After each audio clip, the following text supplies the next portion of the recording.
साथ मैं हूं सबीना तामंग देशमुख। देश के नंबर 1 चैनल के नंबर 1 शो कच्चा चिट्ठा में आप सभी का स्वागत है। रूस से लौटने, पुतिन से मिलने, दक्षिण कोरिया के खिलाफ 2 मिसाइलें दागने के बाद किम जोंग उन ने एक और कारनामा किया। देश की रबर स्टैंप संसद बुलाकर उत्तर कोरिया ने खुद को परमाणु शक्ति संपन्न देश का दर्जा दे दिया। उत्तर कोरिया ने ऐसा क्यों किया? क्योंकि तमाम प्रतिबंधों के बावजूद उत्तर कोरिया अब तक 6 परमाणु परीक्षण कर चुका है और 7वें परीक्षण की तैयारी में वो बेहद तेजी के साथ जुटा है। किम जोंग उन का अक्टूबर प्लान खौफ से भर देने वाला है। किम जोंग उन के दिमाग में जो इस वक्त चल रहा है उसे एशिया में बारूद बरसाना बेहद तय माना जा रहा है।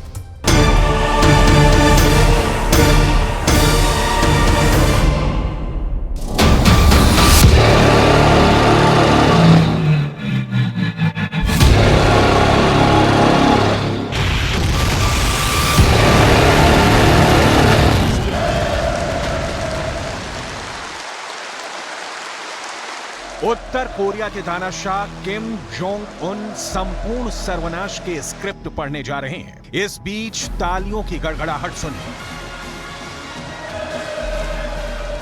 उत्तर कोरिया की तथाकथित संसद में इन तालियों के शोर में जो प्रस्ताव पास हुआ है उसकी डिटेल आपको आगे दिखाएंगे। उसके पहले किम जोंग उन के नए विनाशकारी प्लान को समझ लीजिए। 1 2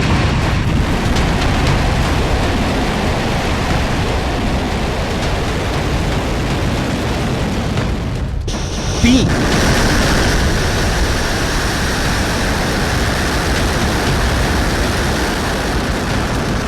4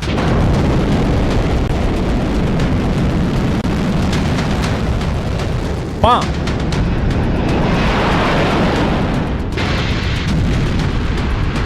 6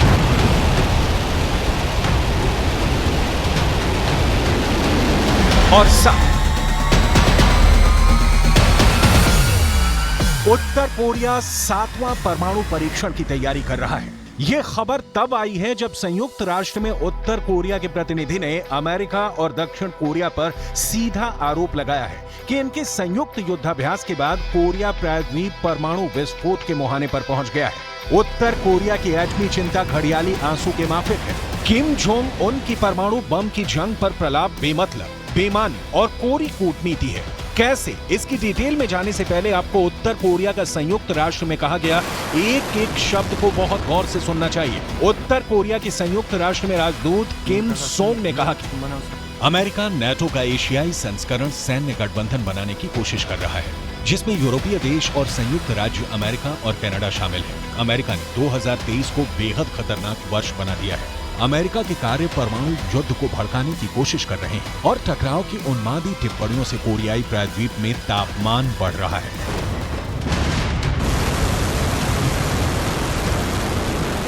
रूस से लौटने के बाद किम जोंग उन का जोश हाई है। ये क्यों है? इसका जवाब डिटेल में आपको दिखाएंगे। उसके पहले किम जोंग की नई परमाणु कारस्तानी के बाद कैसे युद्ध के तीखे सुर छेड़ दिए हैं वो देख लीजिए। उत्तर कोरिया ने देश के संविधान में खुद को परमाणु शक्ति संपन्न देश का दर्जा दिया है। देश के नेता किम जोंग उन ने इसके साथ ही और ज्यादा आधुनिक परमाणु हथियार बनाने की बात कही है और इसके पीछे दलील दी गई है कि अमेरिकी खतरे का सामना करने के लिए ये बहुत जरूरी कदम है। उत्तर कोरिया की सरकारी समाचार एजेंसी KCNA के मुताबिक स्टेट पीपल्स असेंबली की बैठक में किम जोंग उन ने कहा कि उत्तर कोरिया के परमाणु शक्ति निर्माण की नीति देश के बुनियादी कानून की तरह स्थायी है, जिसे किसी को भी बदलने की इजाजत नहीं है।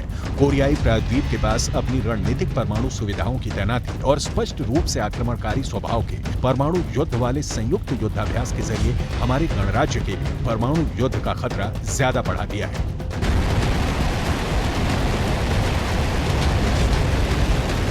किम जोंग उन नेताओं में शुमार है जो जनता को भूखा रखकर विनाशक हथियारों के लिए खजाना खोल देते हैं। किम जोंग उन की हथियारों की भूख के आगे पूरा उत्तर कोरिया थर-थर कांपता है। जनता त्रस्त है, न पेट भर खाना है, न रोजगार है। और ये जो उत्तर कोरिया की स्टेट पीपल्स असेंबली की बैठक देख रहे हैं, ये काउंसिल बुनियादी तौर पर देश की संसद की तरह काम करती है, लेकिन इसकी भूमिका औपचारिक है, जो रबर स्टैंप की तरह इस्तेमाल की जाती है, जो किम जोंग उन की जेब में है।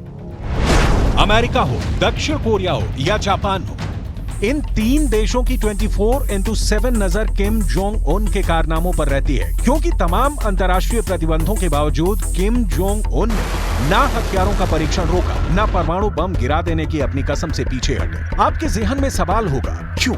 कूटनीति की कटीली राहों में ये सवाल कई बार खड़ा हुआ, लेकिन जवाब जो मिला वो अब तक अधूरा है। और जो सच है वो ये कि किम जोंग उन के हथियारों का परीक्षण यूं ही चलता रहा तो रूस यूक्रेन के बाद कोरियाई प्रायद्वीप में एक और जंग नहीं होगी, बल्कि विनाश होगा, क्योंकि किम जोंग उन जैसे शासक परमाणु हथियार बनाना नहीं छोड़ रहे तो जरूरत पड़ने पर इसे शायद ही चलाने से गुरेज करें। और यही कारण है कि दक्षिण कोरिया, जापान और अमेरिका जैसे जिम्मेदार देश उत्तर कोरिया के खिलाफ डायरेक्ट जमीन पर नहीं उतरते, जबकि चिंता बड़ी है। जापान के मुख्य कैबिनेट सचिव हिरोकाजु मात्सुनो को सुनिए।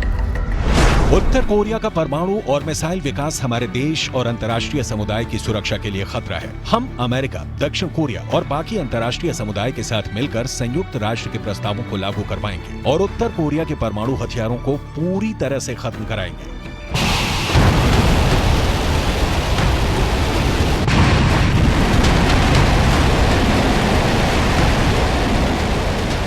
और इस बीच उत्तर कोरिया का परमाणु कार्यक्रम जारी है। आपको आगे दिखाएंगे कि उत्तर कोरिया की 7वें परमाणु परीक्षण की तैयारियां किस स्तर की हैं। लेकिन उसके पहले उत्तर कोरिया ने अभी कुछ दिनों पहले जो कहा वो सुनिए। युद्ध के हालात में दक्षिण कोरियाई क्षेत्र पर कैसे कब्जा किया जा सकता है, इसका अभ्यास किया है।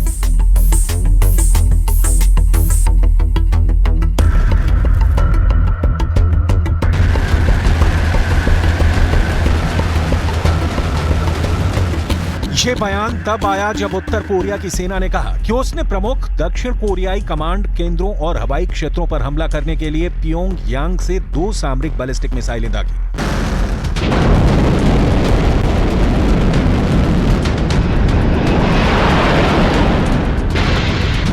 किम जोंग उन का रूस से लौटने के बाद जोश हाई है। क्यों कहा जा रहा है? उसकी तस्दीक करती हैं ये बैलिस्टिक मिसाइल। उत्तर कोरिया ने मिसाइलें उस वक्त दागी जब पुतिन और किम जोंग उन की मुलाकात जारी थी। संविधान में उत्तर कोरिया को परमाणु हथियार संपन्न दर्जा देने के बाद किम जोंग उन को परमाणु हथियार छोड़ने के लिए तैयार करने की उम्मीदें कमजोर हो गई हैं। हालांकि उत्तर कोरिया को अपने परमाणु हथियार छोड़ने के लिए तैयार करने की कूटनीतिक कोशिशें अब तक नाकाम रही हैं। अमेरिका के लाख चाहने के बावजूद, लाख धमकियों के बावजूद किम जोंग उन वही करते हैं जो वो करना चाहते हैं। लेकिन यहाँ ये समझना बहुत जरूरी है कि किम जोंग उन को रोक पाना इतना मुश्किल क्यों है। इसका उत्तर आपको इन 2 देशों से उत्तर कोरिया के गठजोड़ के कारण में मिलेगा। रूस, जहां से किम जोंग अभी अभी लौटे हैं, जो अमेरिका से बदला लेने के लिए लालायित है। चीन, जिससे किम जोंग उन की दांत कटी दोस्ती बताई जाती है और इसका भी दुश्मन नंबर 1 है। किम जोंग उन के नापाक मंसूबों को सहलाने में ये 2 देश ही उनका साथ देते हैं। रूस के राष्ट्रपति व्लादिमीर पुतिन से किम जोंग उन की यारी और चीन के प्रेसिडेंट शी जिनपिंग से किम जोंग उन की दोस्ती उत्तर कोरिया को संयुक्त राष्ट्र में भी बचाती है और कोरियाई प्रायद्वीप में दक्षिण कोरिया, जापान या अमेरिका के किसी हमले से भी सुरक्षा की गारंटी देती है। संयुक्त राष्ट्र में उत्तर कोरिया के खिलाफ एक नहीं दर्जन के हिसाब से बैन लगे हैं, लेकिन उसके खिलाफ और भी बड़े और कड़े एक्शन लिए जाएं। ये करने से पुतिन और शी जिनपिंग ही वीटो लगाकर संयुक्त राष्ट्र को रोक देते हैं। यही कारण है कि किम जोंग उन की हथियारों के लिए मनमानी चलती रहती है और दुनिया तमाशबीन बनकर तमाशा देखती रहती है। यहाँ आपको वो लिस्ट जरूर देखनी चाहिए कि पिछले 18 महीनों में किम जोंग उन ने कितने हथियारों का परीक्षण किया है। उत्तर कोरिया ने 2006 के बाद से अब तक 6 बार परमाणु परीक्षण किया है। ऐसा मानना है कि उत्तर कोरिया के परमाणु हथियारों के जखीरे में 30 से 40 हथियार होंगे। इसके अलावा उत्तर कोरिया हर साल 6 से 7 हथियार और बना सकता है। आखिरी बार उत्तर कोरिया ने 2017 में परीक्षण किया था, जो असल में हाइड्रोजन बम था। चिंता की बात यह भी है कि उत्तर कोरिया ने छोटे छोटे परमाणु हथियार भी बनाए हैं, जिन्हें कम दूरी की मिसाइलों में तैनात किया जा सकता है। उत्तर कोरिया ने 1953 यानी 70 सालों में अब तक कोई भी युद्ध नहीं लड़ा। ऐसे में इस देश के पास हथियारों का जखीरा होना कोई बड़ी बात नहीं है, और वो भी किम जोंग उन जैसे तानाशाह के काल में। आपको उत्तर कोरिया के परमाणु विस्फोट और परमाणु बमों की ताकत दिखाई। अब उत्तर कोरिया की मिसाइल पावर देखिए।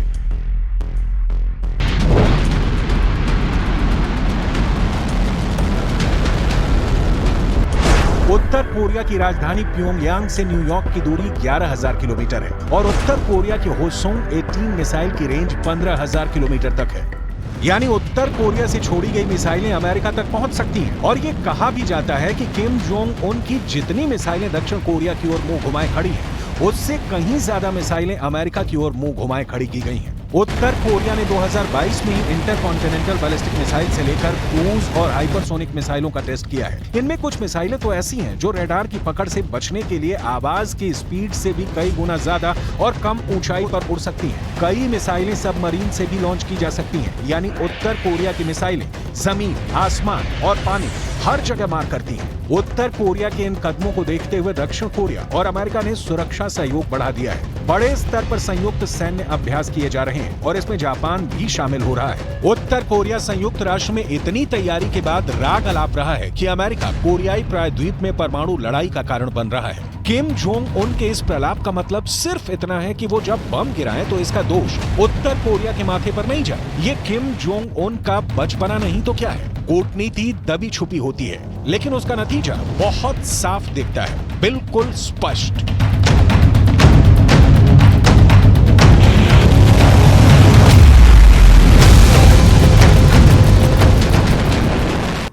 कनाडा के अंदर एक नया खेल शुरू हो गया। कनाडा की संसद के स्पीकर ने इस्तीफा दे दिया। जस्टिन ट्रूडो के विरोधियों की ये मांग तो पूरी हो गई, लेकिन अब ट्रूडो पर भी इस्तीफे का दबाव बन गया है। दरअसल कनाडा की संसद में हिटलर के सैनिक के सम्मान के बाद अब हालात ये हो गए हैं कि ट्रूडो संसद में मुंह दिखाने लायक भी नहीं रहे। भारत के खिलाफ जहर उगलने के बाद उनको पूरी दुनिया में बदनामी भी उठानी पड़ रही है।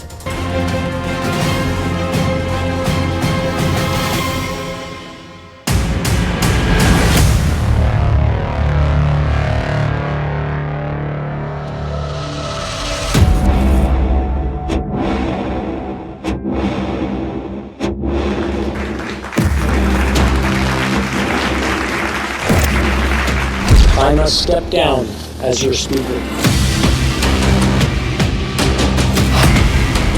कनाडा की संसद के स्पीकर ने इस्तीफा दिया। It's with a heavy heart that I rise to inform members of my resignation as Speaker of the House of Commons. क्या ट्रूडो के इस्तीफे की बारी आने वाली है?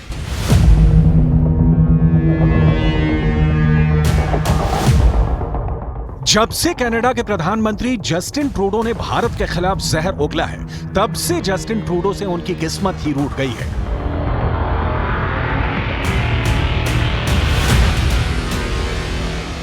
रोज नए नए आरोपों से ट्रूडो की हालत इस तरह खराब हो रही है कि उनको दुनिया में दोस्त ढूंढे नहीं मिल रहे हैं। अब कनाडा की संसद के स्पीकर के इस्तीफे के बाद जस्टिन ट्रूडो पर भी इस्तीफे का दबाव बढ़ रहा है।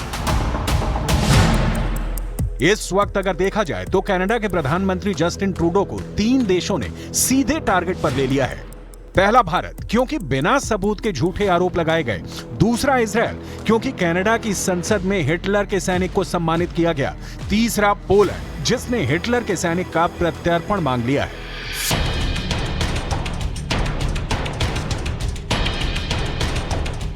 इसके अलावा नाटो के कई देश और यूक्रेन भी ट्रूडो के कारनामों से असहज महसूस करने लगा है।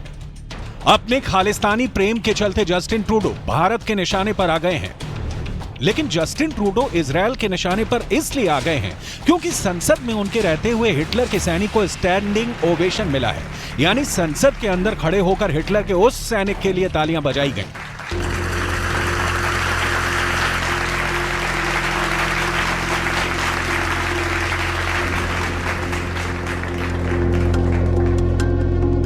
जिस पर यहूदियों के कत्लेआम का इल्जाम है और इसीलिए अब दुनिया की यहूदी लॉबी कनाडा से नाराज हो गई है।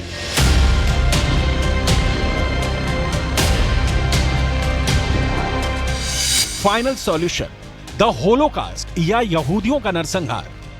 यह एक ऐसी घटना है जिसके लिए इजराइल की खुफिया एजेंसी कभी भी यहूदियों के दुश्मनों को माफ नहीं करती है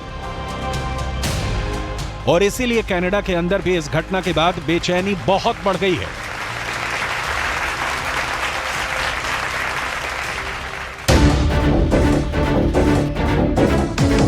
ट्रूडो ने अपनी हरकतों से नाटो के 30 देशों को भी शर्मिंदा कर दिया है।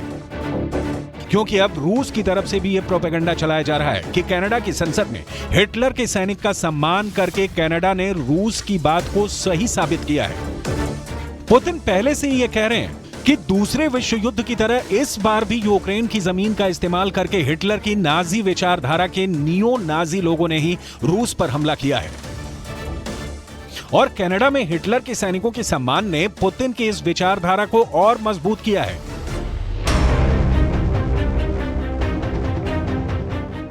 यह पूरी अंतर्राष्ट्रीय राजनीति बहुत उलझी हुई है, जिस पर हम आज बात करने जा रहे हैं। ट्रूडो की भद पिटने की यह पूरी कहानी हम आपको विस्तार से बताने वाले हैं, लेकिन शुरुआत करेंगे इन तस्वीरों से। ये कनाडा की संसद की तस्वीरें हैं 22 सितंबर 2023 को, जब यूक्रेन के राष्ट्रपति व्लादिमीर ज़ेलेंस्की कनाडा की संसद में आए थे और उनके साथ कनाडा के प्रधानमंत्री जस्टिन ट्रूडो भी थे। पहले तालियों के साथ ज़ेलेंस्की का स्वागत हुआ।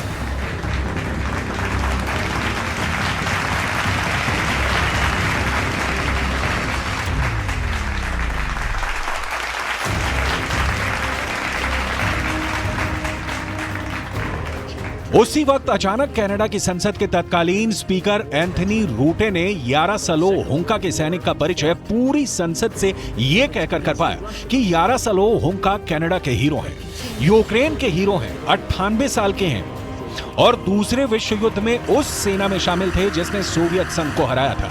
फिर देखिए कैसे तालियां बजी यूक्रेन की संसद में। We have here in the chamber today Ukrainian Canadian world veteran from the Second World War who fought the Ukrainian independence against the Russians and continues to support the troops today, even at his age of 98.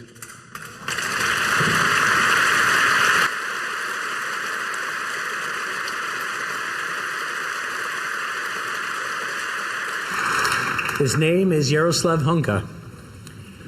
And I was going to say he's in the gallery, but I think you beat me to that. But I'm very proud to say that he is from North Bay and from my riding of Nipissing-Temiskaming.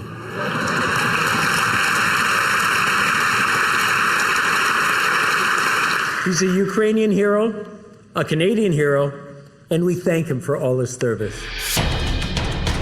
यहूदियों के कातिल Hitler के सैनिक का सम्मान जिस वक्त हो रहा था, उस वक्त खुद यूक्रेन के राष्ट्रपति ज़ेलेंस्की भी तालियां बजा रहे थे।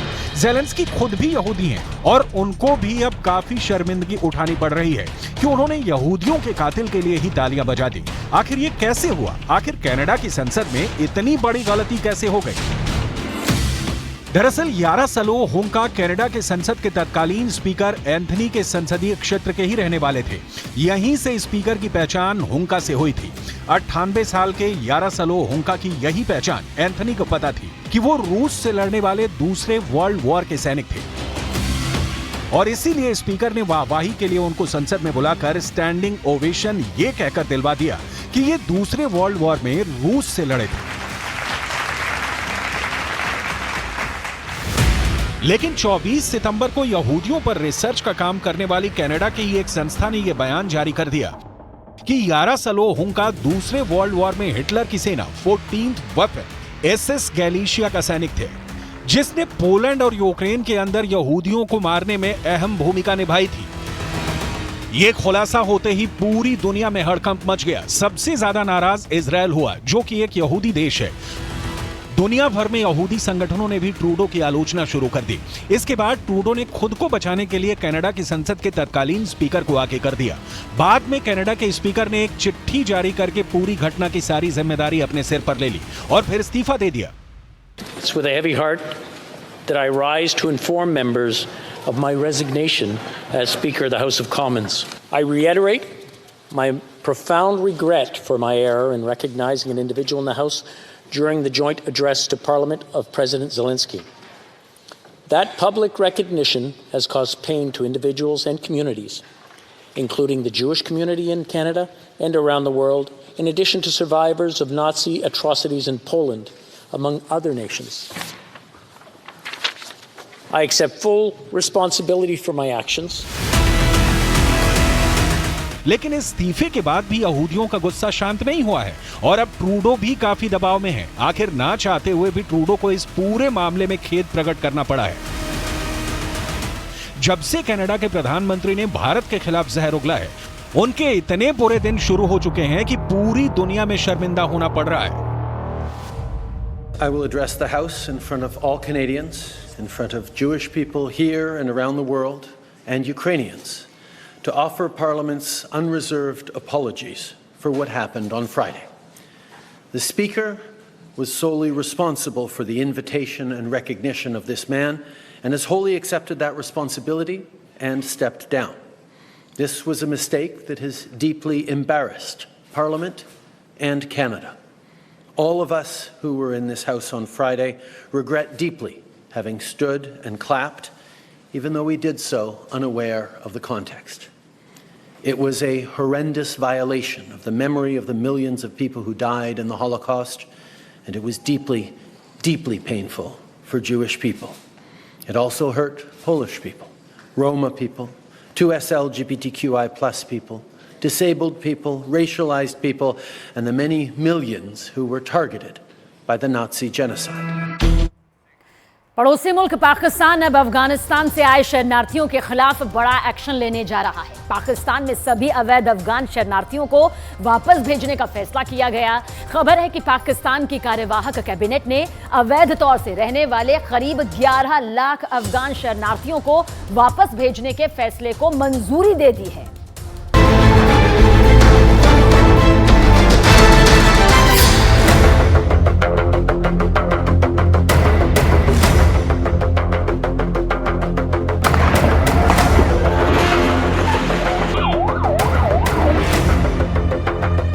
नाच न आवे आंगन टेढ़ा।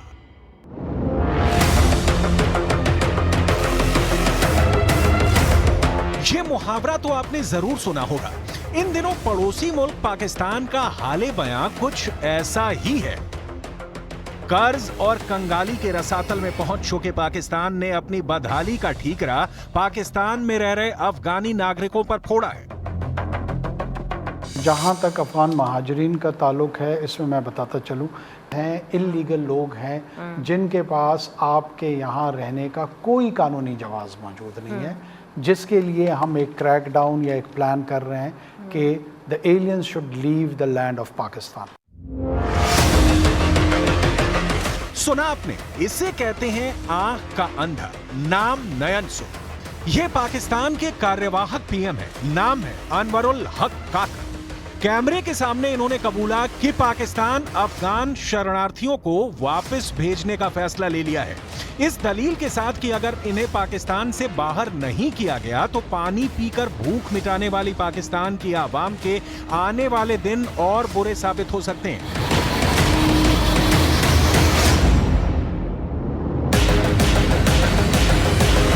अपनी नाकामी को कबूलने की बजाय अफगानियों पर कानून का लगाम कसने को लेकर पाकिस्तान के लोगों के जैसे रिएक्शन आ रहे हैं, उसे सुनकर जाहिर हो जाता है कि वो अपने हुक्मरानों के बारे में क्या राय रखते हैं। अफगानियों का पहले पैसा मिलता था, अफगान यहाँ आने का माजिर अफगान वहाँ से इधर आता तो अमेरिका इनको, पाकिस्तान की फौज को, गवर्नमेंट को पैसा मिलता था। आज सारे अफगानी बाहर चले जाएंगे, आपका मुल्क सुधर जाएगा? अब मुझे इस चीज़ का जवाब दें, बताएं। आज सारे चले जाते हैं, हो जाएगा, डॉलर कम आ जाएगा, पेट्रोल नीचे हो जाएगा। दहशतगर्दी अफगानियों की वजह से नहीं है, तकरीबन मेजॉरिटी इनकी अफगानी यूरोप में भी पड़ी हुई है। यूरोप में शायद आपने देखा होगा या सुना होगा, अफगानिस्तान की मेजॉरिटी वहाँ, तो वहाँ पर क्यों दहशतगर्दी नहीं हो रही, क्यों खामखा पाकिस्तान में हो रही है? पाकिस्तान अब अफगानिस्तान से आए शरणार्थियों के खिलाफ बड़ा एक्शन लेने जा रहा है। पाकिस्तान में सभी अवैध अफगान शरणार्थियों को वापस भेजने का फैसला किया है। खबर है कि पाकिस्तान के कार्यवाहक कैबिनेट ने अवैध रूप से रहने वाले करीब 11 लाख अफगान शरणार्थियों को वापस भेजने के फैसले को मंजूरी दे दी है।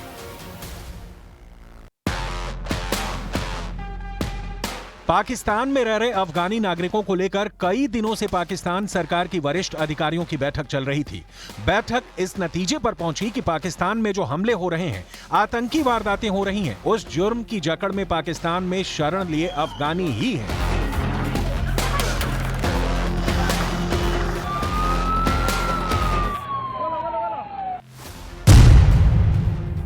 पाकिस्तान का आरोप है कि अफगानी नागरिक पाकिस्तान में आतंकवादी गतिविधियों को अंजाम दे रहे हैं, मुद्रा तस्करी कर रहे हैं, ड्रग तस्करी कर रहे हैं, आतंकवादियों को पनाह देने का काम कर रहे हैं, आतंकियों को हथियार मुहैया करा रहे हैं।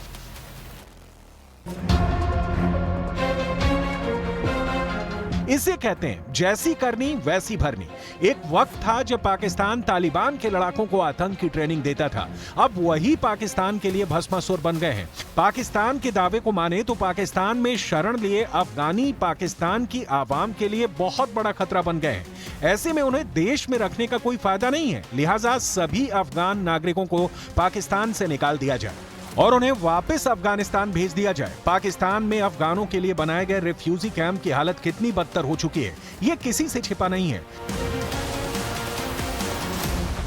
हालात इतने हैं कि फैमिली के रिहाइश के लिए जगह नहीं है, ठीक है। उठले सारे बंद थे, अभी जो आज जो है ना बॉर्डर खुले हुए है, तो अभी जो है ना उठले खुले। इधर गोटपाल पे हम बच्चों के साथ सोते होते हैं, ठीक है। अभी खाने के लिए हमारे पास पैसे नहीं है, किसी टाइम भी जो है ना उधर से हमने उधार करके लाए थे, वो पैसे सारे खर्च हो गए, अभी कुछ भी नहीं है। अभी बच्चों के लिए खाने के लिए पैसे नहीं, अभी बोलता है मुझे नान खिलाओ, भाई किधर से मैं इनको खिलाऊं, जेब में पैसे जब नहीं हो तो खाना किधर से खिलाऊं। हम लोगों यहाँ से तो निकल जाए, वहाँ पे हमारा जगह नहीं है, हमारा पैदाइश तो इधर हुआ है, 32 साल हुआ था, उधर हमारा जगह नहीं है। जब हम उधर जाओ फिर मैं कहाँ पे रिहाइश करूँ, जगह ही नहीं है हमारा उधर। पाकिस्तान की सरकार और तालिबान के बीच तहरीके तालिबान आतंकियों को लेकर तनाव अब और गहराता जा रहा है। अफगान सीमा पर गोलीबारी के बाद पाकिस्तान के तेवर लगातार तल्ख होते जा रहे हैं। तोरखम बॉर्डर पर हुई जोर आजमाइश के बाद अब पाकिस्तान ने अफगानिस्तान से आए शरणार्थियों को रिटर्न टिकट देने का फैसला कर लिया है। इसे सेना के इशारे पर लिया गया फैसला माना जा रहा है। अफगानिस्तान में अगस्त 2021 में तालिबान सरकार के आने के बाद करीब 4 लाख अफगानी पाकिस्तान में अवैध रूप से घुसे हैं। 7 लाख ऐसे अफगानियों की पहचान हुई है जो पाकिस्तान में अवैध रूप से रह रहे हैं। 11 लाख अफगानी शरणार्थियों के पास ना तो वीजा है और ना पाकिस्तान में रुकने के लिए वैध दस्तावेज है। दावा किया जा रहा है कि पाकिस्तान में रहने वाले शरणार्थियों की संख्या करीब 40 लाख के आसपास है।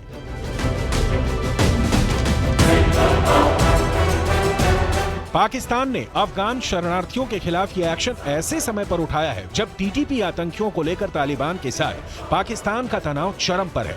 संयुक्त राष्ट्र सुरक्षा परिषद की बैठक में भी पाकिस्तान ने टीटीपी यानी तहरीके तालिबान पाकिस्तान के हमलों से परेशान होकर मदद की गुहार लगा चुका है। पाकिस्तान ने यूएन में हमलों के लिए बगैर नाम लिए अपने पड़ोसी देश अफगानिस्तान को भी जिम्मेदार ठहराने की कोशिश कर चुका है। Pakistan's first priority is to prevent and counter all terrorism from and within Afghanistan.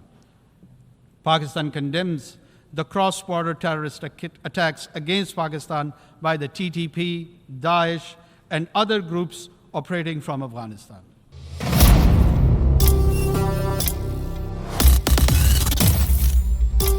माना जाता है कि टीटीपी को ताकतवर बनाने का काम एक वक्त पर पाकिस्तान की खुफिया एजेंसी आईएसआई ने ही किया, लेकिन पिछले कुछ वक्त में टीटीपी ही पाकिस्तान का सबसे बड़ा दुश्मन बन गया, जिससे निपटने के लिए पाकिस्तान ने अपनी पूरी ताकत झोंक दी, लेकिन उसे इसका कोई खास फायदा नहीं हुआ। यही वजह रही कि पाकिस्तान को थक हार कर यूएन की सुरक्षा परिषद में इस मुद्दे को उठाना पड़ा। टीटीपी को अफगानिस्तान की सत्ता पर बैठे तालिबान का ही हिस्सा माना जाता है। खुफिया सूत्रों के मुताबिक तोरखम बॉर्डर को खोलने के लिए हुई बातचीत के दौरान पाकिस्तान ने तालिबान के सामने टीटीपी का मुद्दा उठाया था। पूरी दुनिया देख चुकी है कि कैसे आतंकी संगठन टीटीपी यानी तहरीके तालिबान पाकिस्तान ने खैबर पख्तूनख्वा के चित्राल में पाकिस्तानी सेना के एक कैंप पर कब्जा करने का एक वीडियो जारी किया और पूरे चित्राल पर कब्जा करने का दावा किया था, लेकिन पाकिस्तान ने टीटीपी के इस दावे को नकार दिया था। इसके बाद इस आतंकी संगठन ने सबूत के तौर पर एक वीडियो जारी किया जिसमें उसके लड़ाके चित्राल इलाके में मौजूद पाकिस्तानी सेना के एक कैंप में दाखिल होते हैं और वहां कब्जा करते नजर आए। टीटीपी के आतंकी तबाह हो चुके पूरे कैंप में घूमते दिखे। इस दौरान कुछ लड़ाके दीवार पर बने पाकिस्तान के झंडे पर पत्थर मारते भी दिखाई दिए। टीटीपी का दावा है कि उसके इस ऑपरेशन में पाकिस्तान की सेना के 40 से ज्यादा सैनिक मारे जा चुके हैं। कंगाल हो चुके पाकिस्तान के सामने सबसे बड़ी चुनौती आतंकी संगठन टीटीपी यानी तहरीके तालिबान पाकिस्तान से निपटने की है। पाकिस्तान की सरकार का आरोप है कि न सिर्फ तालिबान बल्कि पाकिस्तान में रहने वाले अफगानिस्तान के लोग भी आतंकी घटनाओं को अंजाम देने में इसकी मदद करते हैं। इसी वजह से पाकिस्तान ने अपने यहां से अफगानिस्तान के शरणार्थियों को निकालने का फैसला कर लिया है। इस एक्शन को पाकिस्तान 3 स्टेप में पूरा करने वाला है। पहले चरण में अवैध रूप से रहने वाले अफगानियों को बाहर किया जाएगा, यानी जिनका वीजा खत्म हो गया है। दूसरे चरण में अफगानिस्तान की नागरिकता और निवास प्रमाण पत्र रखने वालों को बाहर किया जाएगा। और तीसरे और आखिरी चरण में केवल घूमने के लिए पाकिस्तान आए अफगानियों को ही पाकिस्तान में रहने की इजाजत दी जाएगी।